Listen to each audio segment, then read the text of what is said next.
صلوات علی محمد وعلی محمد.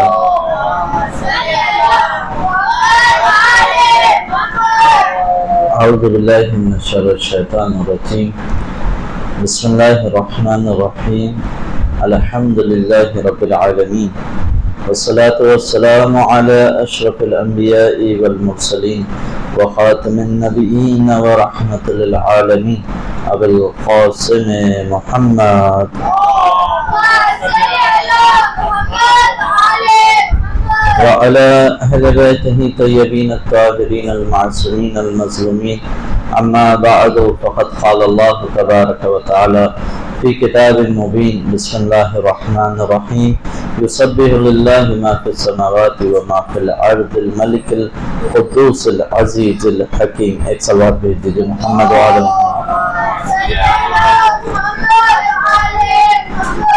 پروردگار عالم کے ہم شکر گزار ہے کہ اس نے اس قرآن فہمی اور مطالب قرآن کا مطالعہ اور اسے سمجھنے کی توفیق ہمیں بہار قرآن نزول قرآن کے مہینے میں ہمیں عنایت فرمائی ہے.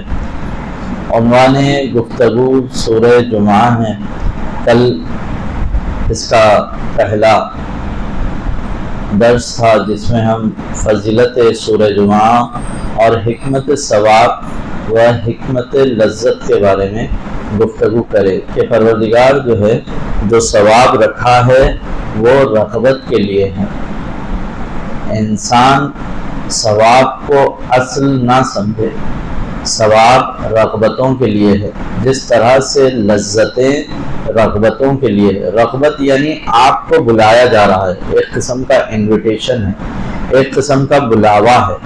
ٹھیک، رغبت ہے، کھینچ کر جو ہے آپ کو اس منزل تک، اس مقام تک یا اس کیفیت، اس عمل تک آپ کو لے کے جا رہے ہیں. یہ ثواب کا حکمت ہے، یہ ثواب کا فلسفہ ہے. اسی طرح سے دنیا میں لذتیں جو رکھا ہے پروردگار وہ اس لیے رکھا ہے تاکہ اس لذتوں کے پیچھے جو اصل مقصد ہے وہاں تک انسان پہنچ جائے. لذت ایک قسم کی رغبت ہے، آپ کو کھینچ کر، ہمارے کو کھینچ کر اس فعل تک، اس کام تک لے کے جانا چاہ رہے ہیں. اس لیے اس کے اندر لذتیں رکھے ہیں. ٹھیک ہے، آپ کھانے پینے کی اشیاء میں لذتیں دیکھیں. اگر کھانے پینے کی اشیاء میں لذتیں نہیں رہتی تو کئی ایسے انسان ہوتے ہیں جو کھانوں کی جانب مائل ہی نہیں ہوتے، ہے نا. اب آپ پرسنٹیج نکال لیجئے، فیصد نکال لیجئے، کتنے فیصد انسان لکڑی کھاتے ہیں یا لکڑی کا بھوسا کھاتے ہیں. تو آپ دیکھیں گے شاید 1% بھی لوگ دنیا میں لکڑی کا بھوسا نہیں کھاتے ہیں، کیونکہ اس میں انہیں وہ لذت نہیں آتی ہے، وہ اطمینان نہیں آتا ہے، وہ کیفیت، وہ سکون نہیں ملتا ہے لکڑی کا بھوسا کھانے میں. لیکن آپ دیکھیں گے دنیا کا ایک بہت بڑا حصہ چاول کھاتا ہے. چاول کو سووں، ہزاروں بلکہ لاکھوں قسم کی جو ہے تنوع تغذیے میں، غذاؤں میں استعمال کرتا ہے. کوئی چاول کے بال بناتا ہے، کوئی چاول کی روٹی بناتا، کوئی چاول پکاتا، کوئی چاول میں جو ہے سب چیز ڈال کے کچھ اور بنا دیتا، کوئی کچھ کم ڈالتا، کچھ اور بناتا، کچھ زیادہ ڈالتا، کچھ اور بناتا. آپ اس طرح سے دیکھیں آٹا یا گیہوں، ایک گیہوں سے جو ہے ہزاروں لاکھوں قسم کی جو ہے کھانے بنتے ہیں. پروردگار نے اس ترکیبات میں، ان چیزوں میں جو ہے لذت رکھی. اور خود یہ جو سسٹم ہے، یہ ایک نظام ہے پروبیبلٹی کا کہ ایک چیز کو دوسری چیز سے ترکیب جب دیتے ہیں تو ایک نئی شکل بنتی ہے. تو پروردگار نے اس کو پہلے سے اس کا وجود اور امکان رکھا ہے. اگر اس کا امکان نہیں رکھتا تو جو ہے یہ چیز بن بھی نہیں سکتی تھی. یہ جو ترکیبات ہم کر کے ایک چیز کو دوسرے سے ملاتے ہیں تو ایک نئی چیز بن جاتی ہے. رنگوں میں دیکھیے آپ، کالے اور پیلے کو ملائیے ایک نیا رنگ بن جائے گا، پیلے اور لال کو ملائیے ایک نیا رنگ بن جائے گا، ہرے اور نیلے کو ملائیے ایک نیا رنگ بنتا ہے. تو اللہ نے ترکیبات کو اس دنیا میں رکھا ہے تاکہ ایک نتیجے تک پہنچے. اس طرح سے لذتوں کو رکھا ہے تاکہ اس کے محصول تک، وہ جو فعل ہے، وہ جو کام ہے، وہاں تک پہنچے. اس چیز میں اللہ نے لذت رکھی ہے. جیسا کہ مولا کائنات کا قول پیش کیا جا رہا تھا کہ مولا فرماتے ہیں کہ دنیا کی بہترین غذا شہد ہے، لیکن آپ دیکھیے وہ شہد کی مکھی کے تھوک سے نکلی ہوئی چیز ہے. اور جو ہے دیگر چیزوں کے بارے میں امام فرماتے ہیں کہ انسان کو جنسیات میں جو ہے لذت حاصل ہوتی ہے جنسی عمل کرنے میں، تو اللہ نے ایک ایسے جگہ پر جو ہے ایک قسم کی انسان کو لذت رکھی ہے تاکہ وہ تولید نسل کرے. اگر یہ نہ ہوتا تو شاید اس کی طرف کوئی راغب نہیں ہوتے. ثواب کا بھی حکمت و فلسفہ یہی ہے.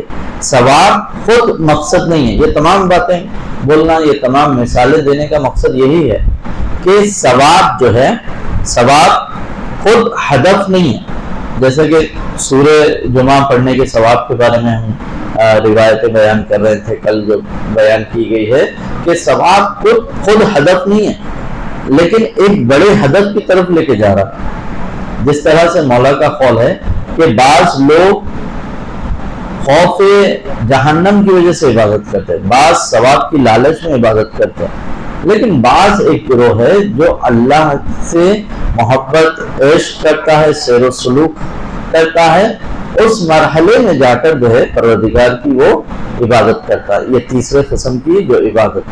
پہلی قسم کی جو عبادت ہے، جو لالچ کی عبادت ہے، وہ تجار جیسی ہے. ایک کام کر رہے ہیں، ایک کام لے رہے ہیں، ایک دے رہے ہیں، ایک چیز لے رہے ہیں. سمجھ رہے؟ یہ تجار جیسی عبادت ہے کہ ہم ہمارے 10 منٹ دیں گے، نماز پڑھیں گے، ہے نا مرتضی سامنے، نماز پڑھیں گے، پھر اس کے بعد بولیں گے کہ ہمارے کو اتنا ثواب ہونا، اتنے حور العین ہونا، جنت میں اتنے باغات ہونا، محل ہونا.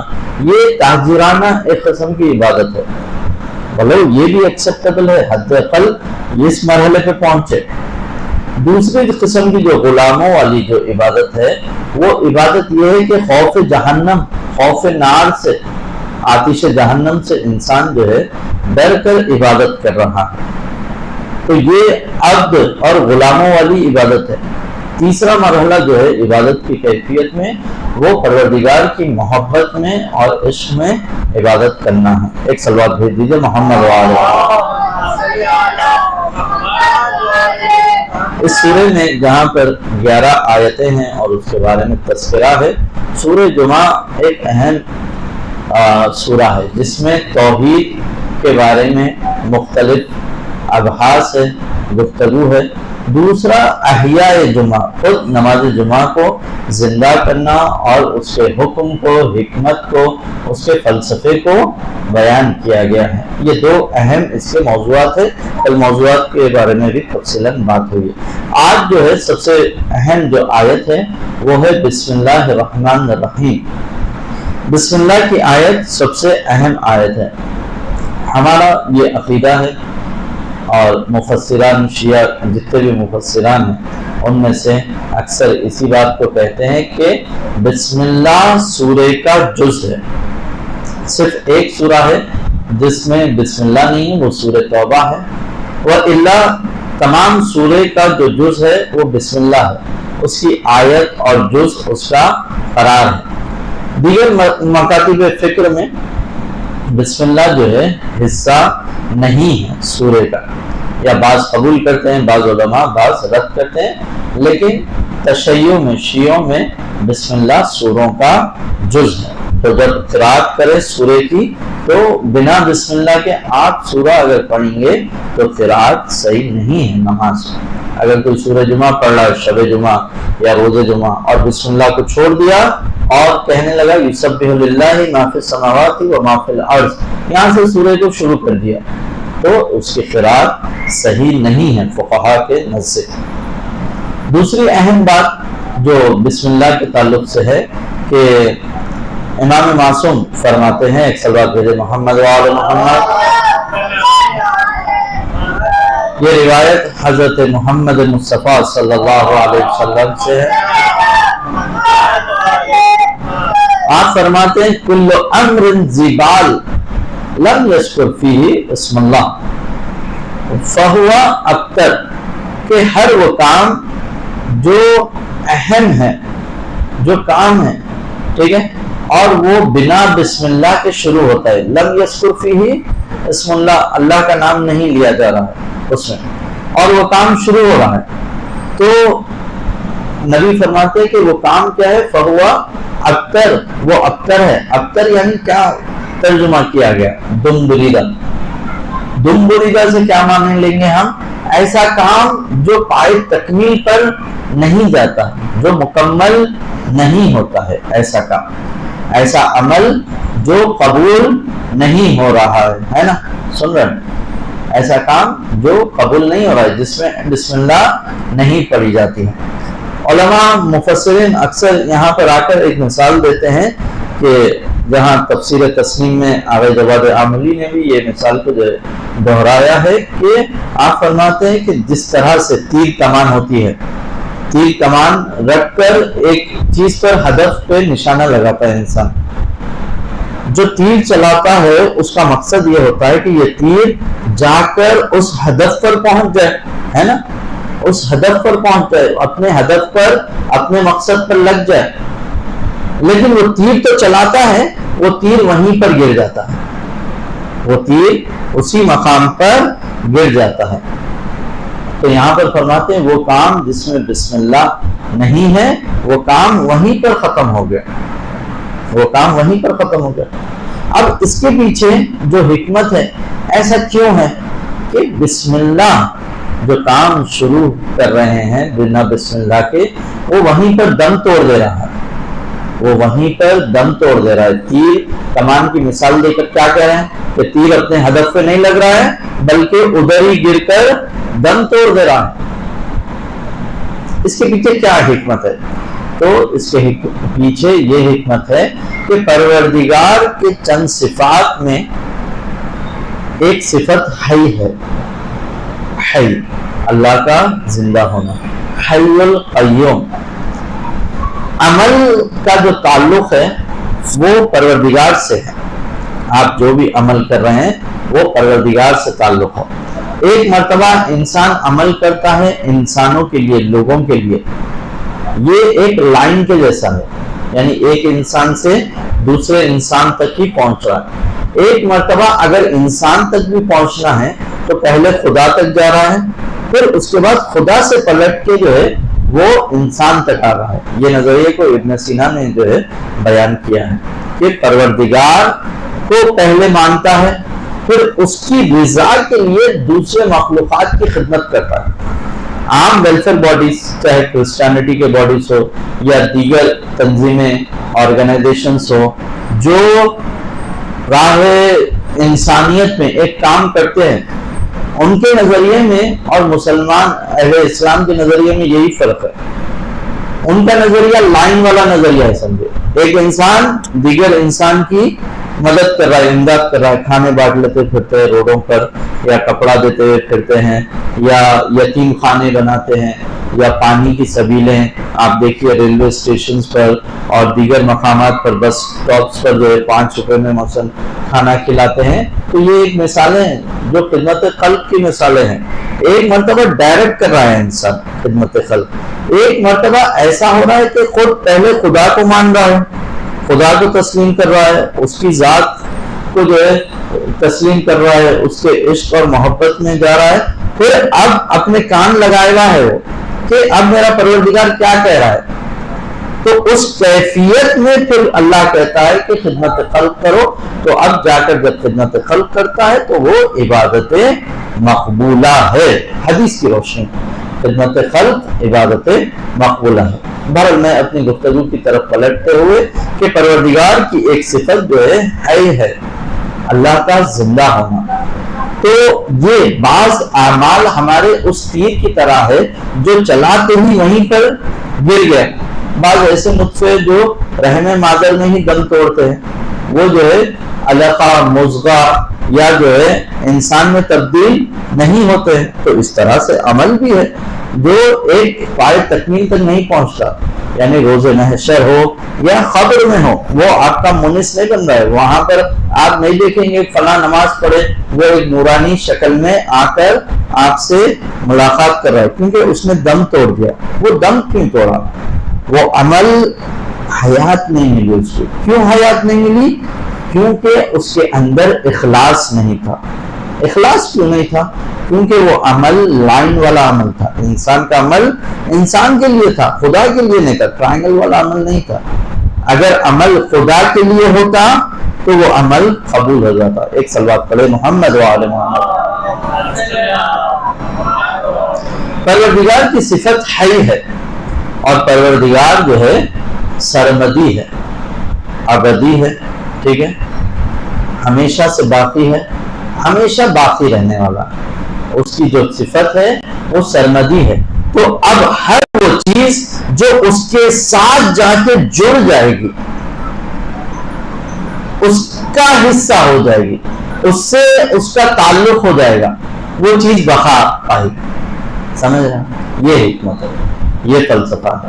ہر عمل کا یہی حکمت ہے کہ جو عمل پروردگار کے لیے خالصتاً ہوگا، پروردگار کی ذات حی ہے، پروردگار اس عمل کو حی بنا دے گا. اور جو اس کے علاوہ کسی اور کے لیے ہوگا تو وہ موت ہو جائے گا، موت کی منزل پر پہنچ جائے گا. وہ اس تیر کی جیسا ہے جو کمان سے تو نکلا ہے، آپ سے عمل ہوا تو ہے لیکن منزل مقصود پر نہیں پہنچا. تو ہر عمل جو خالصتاً للہ کے لیے ہوتا ہے وہ عمل باقی رہتا ہے. اس میں اللہ جو ہے حیات رکھ دیتا ہے.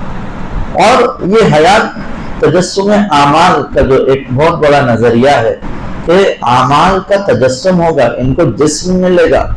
یہ نورانی جسم، نورانی کیفیت میں قبر میں آئیں گے، روز محشر آئیں گے، ساتھ دیں گے، مونس بنیں گے، یاور بنیں گے، یہ ہمدرد بنیں گے، انسان کی جو ہے تنہائی کو دور کریں گے قبر میں.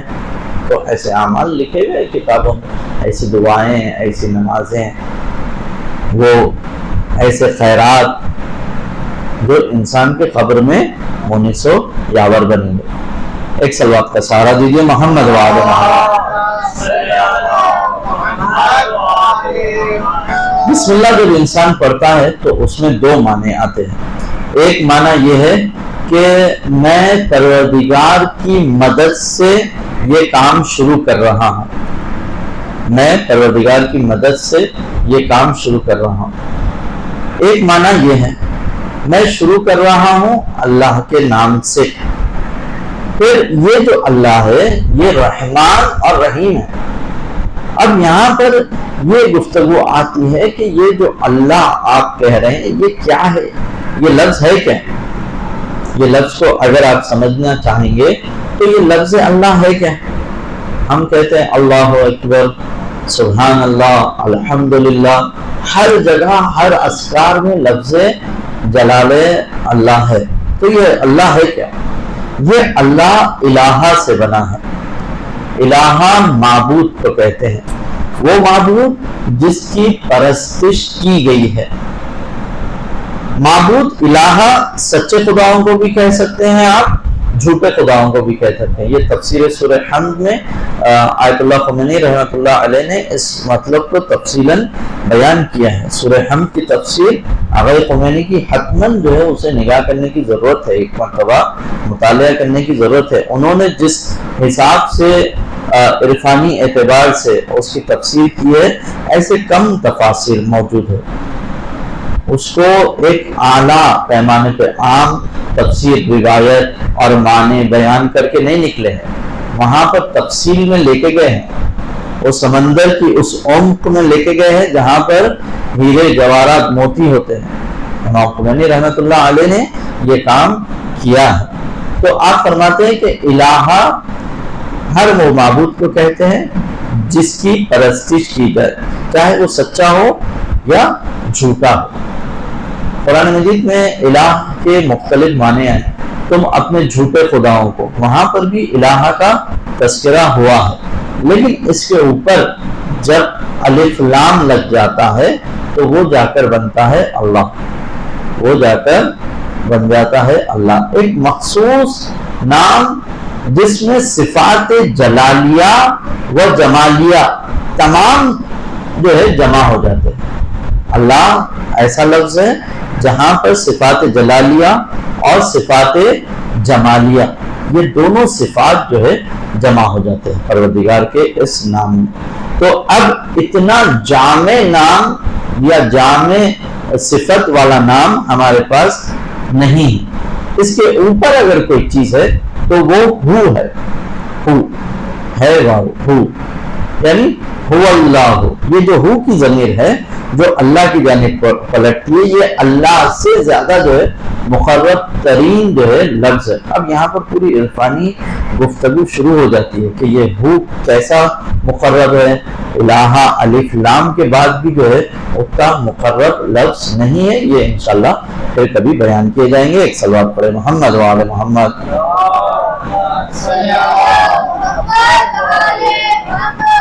لفظ بسم اللہ کی آیت امام رضا علیہ السلام فرماتے ہیں،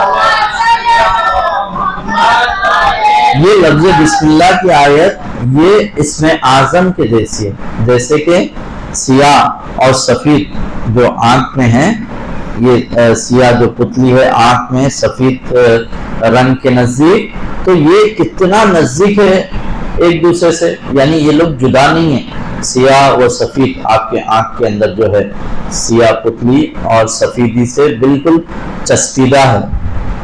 تو امام فرماتے ہیں کہ بسم اللہ کی آیت اسم اعظم سے اتنی ہی قریب ہے، یعنی پروردگار کے پاس اگر قرآن مجید میں سب سے پاورفل اگر آیت ہے تو وہ بسم اللہ الرحمن الرحیم کی آیت ہے۔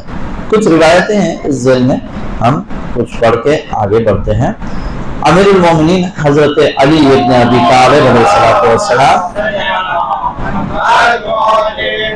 آپ فرماتے ہیں انسان جس کام کو انجام دینا چاہے بسم اللہ کہے اور جو عمل خدا کے نام سے شروع ہوگا وہ مبارک ہوگا۔ جو بھی کام انسان انجام دینا چاہے وہاں پر بسم اللہ الرحمن الرحیم کہے۔ اب مفسرین نے یہاں پر ایک نقطہ بیان کیا ہے، وہ یہ ہے کہ اگر بسم اللہ الرحمن الرحیم کہتا ہے تو یہ بندہ اسی مقام پر رک جائے گا۔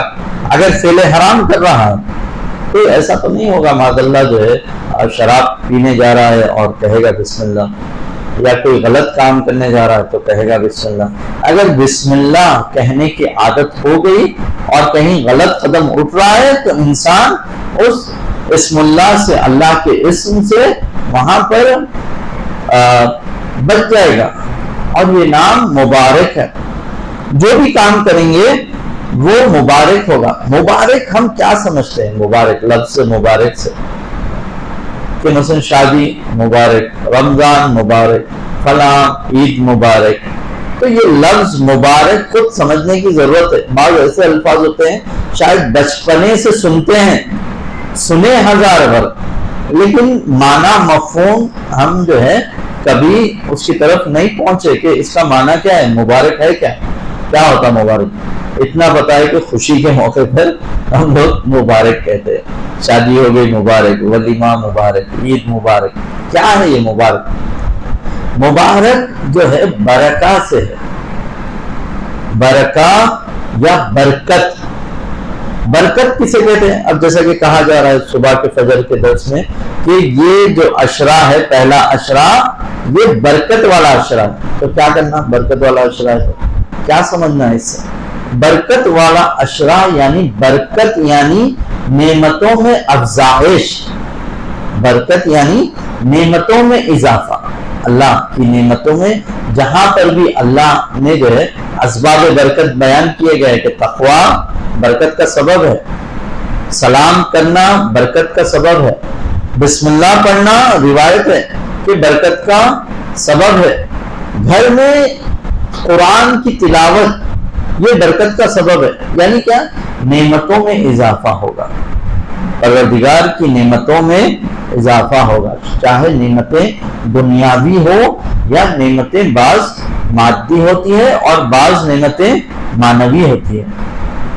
معنوی نعمتوں میں بھی اضافہ ہوتا ہے۔ معنوی نعمتوں کے لیے مثلا دعا کرتے ہیں آپ، اللہم ارزقنا توفیق الطاعہ، امام سے ہے یہ دعا کہ اے اللہ توفیق اطاعت میں ہمارے اضافہ فرما۔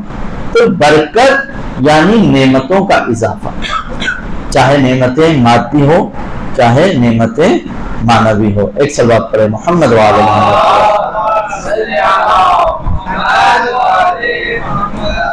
امام محمد باقر علیہ الصلوۃ والسلام آپ فرماتے جب کوئی کام شروع کرنے لگو، بڑا ہو یا چھوٹا ہو، بعض وقت ہم یہ سمجھتے ہیں کہ یہ کام بڑا ہے تو اس میں پوری انرجی لگاتے ہیں، پوری معنویت لگاتے ہیں، لیکن چھوٹے کاموں میں زیادہ نہ انرجی لگاتے ہیں اور نہ ہی زیادہ معنوی اعتبار سے دیکھتے ہیں۔ امام فرما رہے ہیں کہ اگر کام بڑا ہو یا چھوٹا ہو، بسم اللہ کہو، اپنے کاموں میں بسم اللہ کا نام لے کر اس کام کو شروع کرو تاکہ وہ بابرکت بھی ہو۔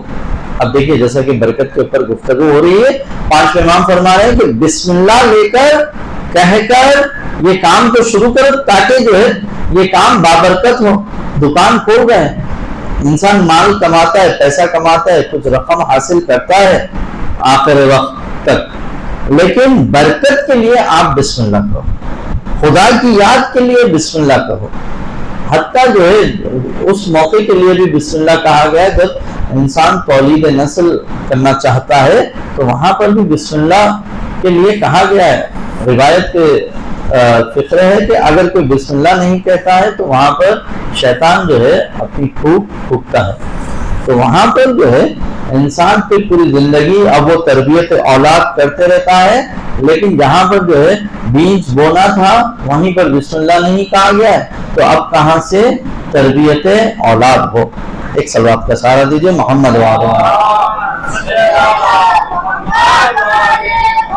تو امام فرما رہے ہیں کہ یہ کام بابرکت ہوگا، اس کے اندر برکتیں ہوں گی، اس کے اندر اضافہ ہوگا اور امن و سلامتی کے ساتھ ہوگا۔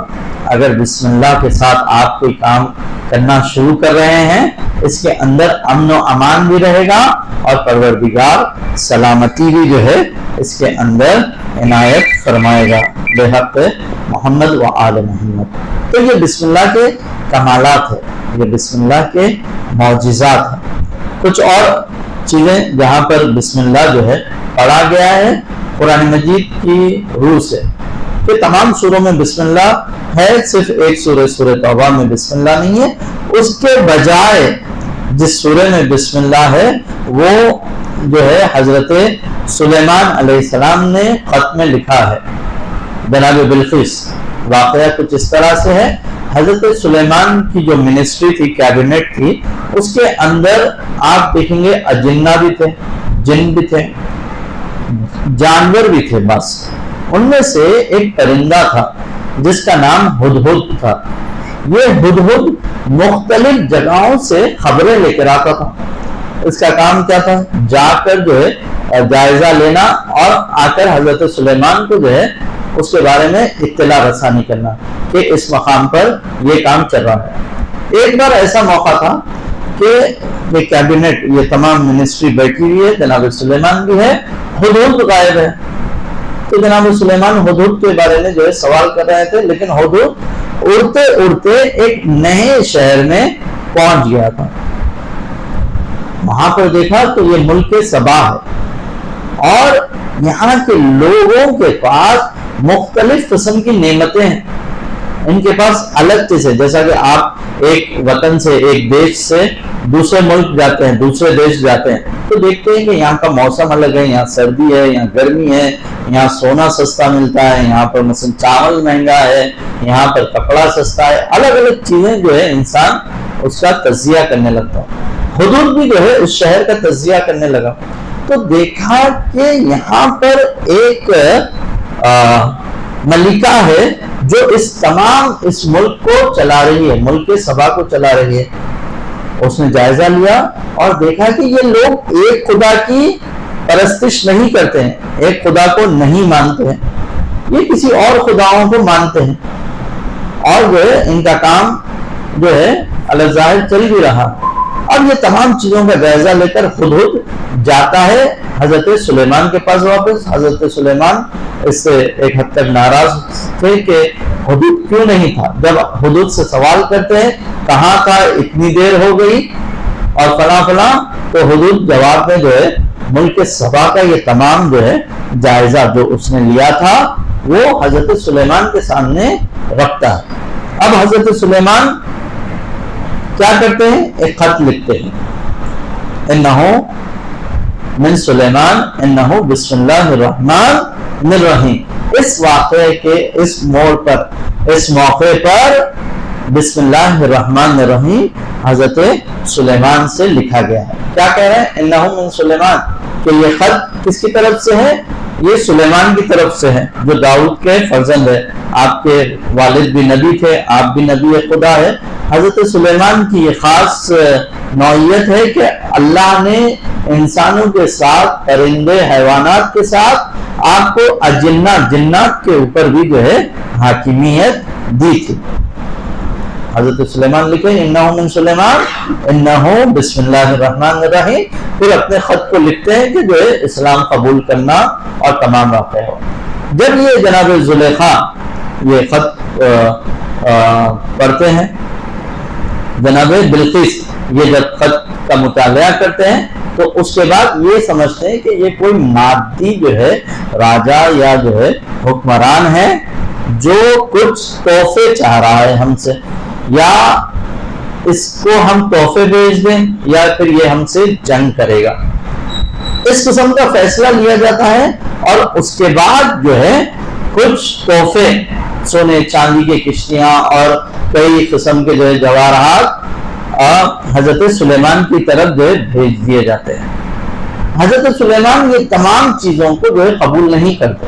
جب یہ لوٹا دیتے ہیں تو وہاں پر جناب بلقیس نے یہ دیکھا کہ یہ ان کا قصد جو ارادہ ہے وہ صحیح ہے, یہ نہ جنگ کرنا چاہ رہے ہیں اور نہ ہی ہم سے یہ تحفے قبول کر رہے ہیں, یعنی ان کا کوئی مادی حصول نہیں ہے.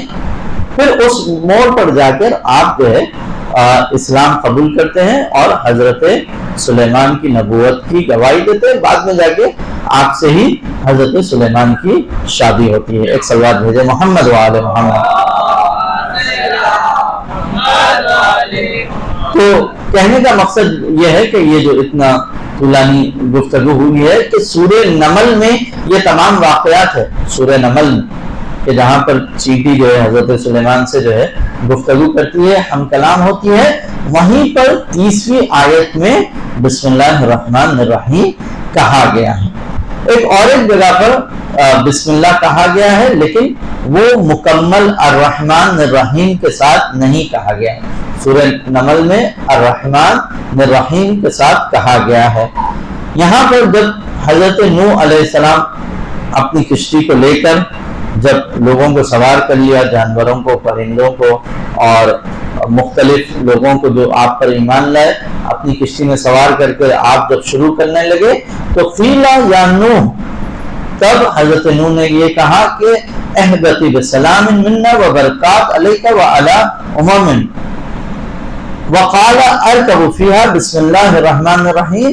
بسم اللہ یہاں پر کہا گیا ہے کہ جب کشتی چلنے لگی تو حضرت نوح نے کیا کہا, بسم اللہ کہہ کر اس کشتی کو آگے چلایا ہے. ایک اور ایک صلوات پڑھ دیجئے محمد وآل محمد. یعنی دنیا کے اہم کاموں میں جہاں پر پروردگار کی یاد ہے یا اسلام کی نبیوں نے دعوت دی ہے, جیسا کہ حضرت سلیمان نے جناب بلقیس کو دعوت دی تھی اسلام کی, وہاں پر بسم اللہ. حضرت نوح نے اپنی امت کو جو نجات دی وہاں پر بسم اللہ کہا ہے, یعنی امتوں کی نجات کے لیے بسم اللہ کافی ہے. اسلام کی دعوت دینے کے لیے بھی آیت بسم اللہ کافی ہے. اب ایک روایت بس پیش کروں گا اور وقت تمام ہو گیا ہے ہمارا.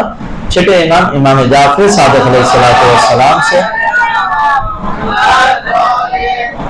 ایک روایت ہے کہ اکثر ایسا ہوتا ہے کہ ہمارے بعض شیعہ بہت کم ہوتا ہے کہ روایتوں میں جو ہے سرزنش کے لیے جو ہے بعض وقت جو ہے لفظ شیعہ استعمال کیا جاتا ہے، ورنہ جو ہے عموم ہوتی ہے روایتیں، عام طور پر اس کے جو مخاطبین ہوتے ہیں وہ عموم ہوتے ہیں، مسلمین کہا جاتا ہے، مومنین کہا جاتا ہے، لیکن خود لفظ شیعہ جو اس روایت میں آیا ہے وہ غور طلب ہے۔ اکثر ایسا ہوتا ہے کہ ہمارے شیعہ، بعض شیعہ کام کی ابتدا میں بسم اللہ کو ترک کر دیتے ہیں۔ امام معصوم یہاں پر فرما رہے ہیں کہ کاموں کی ابتدا میں، کوئی بھی عمل کی ابتدا میں ہمارے شیعہ بسم اللہ کو ترک کر دیتے ہیں اور خدا انہیں کسی تکلیف میں مبتلا کر دیتا ہے۔ یہ تکلیف آزمائش ہے۔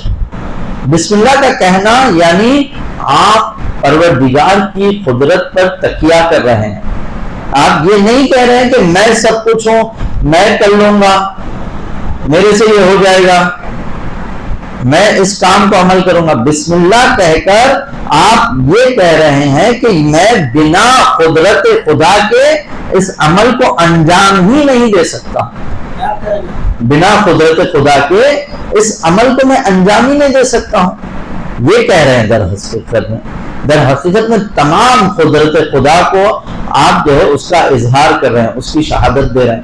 ان اللہ علی کل شیء قدیر کا آپ اقرار کر رہے ہیں کہ پروردگار کے پاس تمام کی تمام قدرتیں ہیں۔ ان اللہ علی کل شیء قدیر کا اقرار کر رہے ہیں بسم اللہ پڑھ کر۔ تو امام یہ کہہ رہے ہیں کہ بسم اللہ کو ترک کر کر کیا ہوتا ہے ان کے ساتھ؟ یہ تکلیفوں میں مبتلا ہو جاتے ہیں، بلائیں آ جاتی ہے، مصیبتیں آ جاتی ہے، پریشانیاں آ جاتی ہے، کیونکہ خود سے ایک عمل کو کرنے کے لیے گئے تھے۔ انسان جو ممکن الوجود ہے، جس کی کوئی خاص حیثیت نہیں ہے، بنا خدا کے، خدا ہے ایک تو یہ صفر کی اہمیت بن جائے گی، وَإِلَّا انسان صفر ہے۔ جب تک توحید کا ایک خدا اس کے ساتھ نہیں ہے، اس کی کوئی حیثیت نہیں ہے۔ جب ایک خدا آ جاتا ہے تو پھر اس کے صفروں میں اضافہ بھی ہو جائے تو اس کی اہمیت بڑھتی جاتی ہے۔ روایت اور آگے بڑھ کے کہتی ہے کہ تاکہ وہ بیدار ہو جائے۔ تکلیف کا جو فلسفہ ہے، جو حکمت ہے، آزمائش میں اللہ جب مبتلا کرتا ہے، کبھی بیماری دے کر، کبھی کچھ تنگی دے کر، کبھی ایک مشکلات پریشانی انسان کے پاس آتی ہے، کبھی کچھ جو ہے درپیچی آ جاتی ہے انسان کو، تو یہ کس لیے ہے؟ یہ جھنجھوڑا جاتا ہے، یہ انسان کو جھنجھوڑا جاتا ہے کہ اے انسان تو کیا کر رہا ہے، اینا تذہب، کس جانب جا رہا ہے، کس سمت میں جا رہا ہے، تو نے اللہ کو پیٹ پیچھے ڈال دیا ہے۔ پروردگار جو تیرا خالق و مالک و رب ہے، تو نے کچھ دیر کے لیے اسے اپنے پیٹ پیچھے ڈال دیا۔ تاکہ امام فرماتے ہیں کہ ایسا کیوں ہوتا ہے؟ ایسا اس لیے ہوتا ہے تاکہ وہ انسان بیدار ہو جائے، غفلتوں سے، غلطیوں کا جو ہے وہ اقرار کرے، تاکہ اس کا نام اعمال دھو دیا جائے، نام اعمال اس کا پاک ہو جائے۔ بسم اللہ کی اور بھی فضیلت ہے، علماء نے جو ہے کئی روایتیں، کئی آیتیں اور کئی واقعات بسم اللہ کے ذیل میں کہے ہیں۔ ہماری کوشش یہ تھی کہ مختصر اور مفید جتنا ہو سکے ہم اس آیت کو، جو سورہ مبارک جمعہ کی آیت ہے بسم اللہ الرحمن الرحیم، اس کے بارے میں آپ سے گفتگو و ہم کلام ہو رہے تھے۔ انشاءاللہ اور بھی مزید گفتگو باقی ہے، انشاءاللہ با امید حیات و توفیقات اس گفتگو کو کل انشاءاللہ انجام دیں گے۔ ایک صلوات پڑھیں محمد وعلی محمد۔ پروردگار تجھے واسطہ محمد وعلی محمد کا ہم سے اس ذکر خلیل کو اپنی بارگاہ میں قبول فرما۔ پروردگار تجھے واسطہ محمد وعلی محمد کا اس ماہ بہار قرآن اور نزول قرآن کے مہینے میں قرآن پڑھ کر اس کو سمجھ کر اس پر عمل کرنے کی توفیق عنایت فرما۔ پروردگار تجھے واسطہ محمد وعلی محمد کا ہم سب کے اعمال صالحہ کو اس ماہ مبارک میں قبول فرما۔ پروردگار ہماری عبادتیں و اطاعتوں کو قبول فرما۔ پروردگار ہماری